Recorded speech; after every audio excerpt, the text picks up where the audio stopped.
Hey, what's happening, y'all? First, I gotta say, I saw the judges' scorecards after the stoppage, and they had all three judges had Spence winning the fight. Now, one of the scores I believe was it 97-92. One of the judges had it before the stoppage.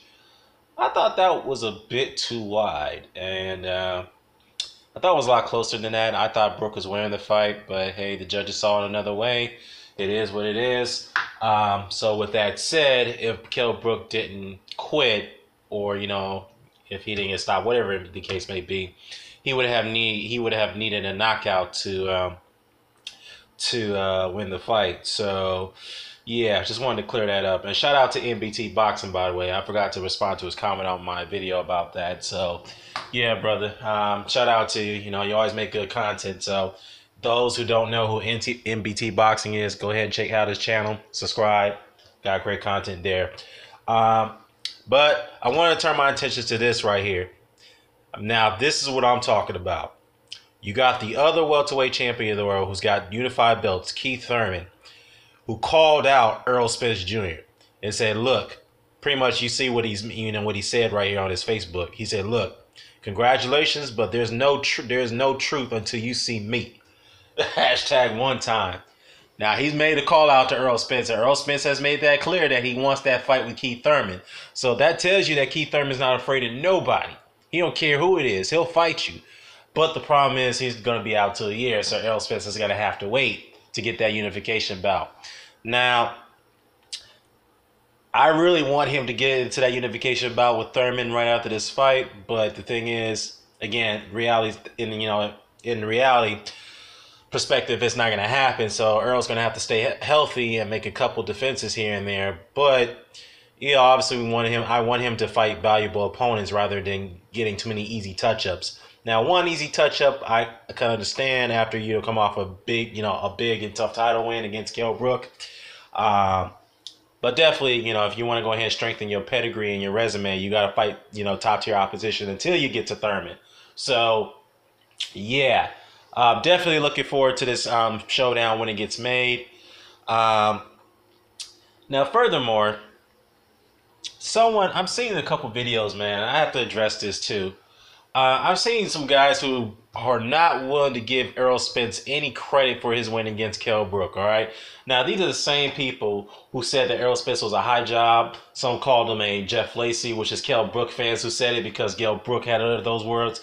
They called him a Jeff Lacy. He's a hype job. He's a nobody, such and such. Well, it's funny that those guys are not eating crow. They're not coming out and saying a goddamn thing about Errol Spence in a way. More so, they're just trying to discredit that win by saying Kell Brook is a quitter. He's a Victor Ortiz, blah, blah, blah. But wait a minute. Hold on. You're the one said that Kell Brook was going to blast Errol Spence Jr. Now, obviously, I didn't think that way. I thought it was going to be a tough fight. It was a 50-50 fight. It was hard for me to decide who was going to win. But I was pulling for my countryman, Errol Spence. Okay? Now, furthermore, there's also people out there who's discrediting Errol Spence for beating Kell Brook, although these are the same people who credit Golovkin for beating Kell Brook. These are the same people who call Errol Spence a high job, and yet they gave Gennady Golovkin full credit for his win against Kell Brook, but not give Errol Spence any credit for his win against Kell Brook. I just don't understand how that works. I mean, I'm telling you, man, some of these fanboy logic is just, it's beside me, man. It's just beyond stupid, you got one guy who refuses to accept to accept the fact that he got a prediction wrong, and he got clowned in his comment section about his prediction, saying that Errol Spence is not the good still, despite the fact that he beat Kell Brook, right? And he refused to acknowledge that Kell Brook quit in that fight, which it just tells you where he's coming from and what he actually about his perspective on boxing. Now, remind you, this is the same guy who didn't know who the hell Winky Wright and Simon Brown were. So you get a clue who I'm talking about, okay? And then you got another guy who went out there and made a video slamming people for making, for coming up with, psychological theories on Errol Spence and Kell Brook's approach going to the fight against each other. And many people believe, based off the psychology and the body language, that Errol Spence was going to win that fight, and he shot them down, talking about, you guys, you're not psychiatrists. how the hell are you going to score a fight based off body language before the fight starts? Well, it's kind of ironic for him to say that, because isn't that the same thing as trying to evaluate a guy's fighting attributes and his skill level to determine if they're going to win a fight? Like, for example, when you said that Sergey Kovalev was going to blast Andre Ward because of his hard jabs and his combination punching, et cetera, et cetera. So it's just like, God damn it, man. You know, everybody's going to make a prediction on a fight based off psychology or skills attributes. So you can't make a video and blast people for, you know, for their thoughts on that, and yet you go around and do the same thing. Oh man, oh man, oh man. Well, but the bottom line is, these people who claim to be very bright and intelligent when it comes to the sport of boxing, they seem to not get their predictions right. And my advice to them is this: look, look, let me just say one thing. I don't always make predictions, and I always not right about everything. But the one thing I can tell you is that people like me, blood boxing, D-style boxing, boxing librarian, Dilltown, the one LVC, you know, I can go on and on and on. Dream Chaser, Santee Walden, Boxing Beats and Rhymes, EJ Boxing Live. Dude, there's a lot of names out there, man. I could say one thing. Or MBT Boxing.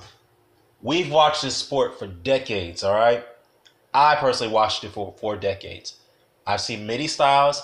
I've seen many guys. I've seen many attributes and what they can do and what they cannot do.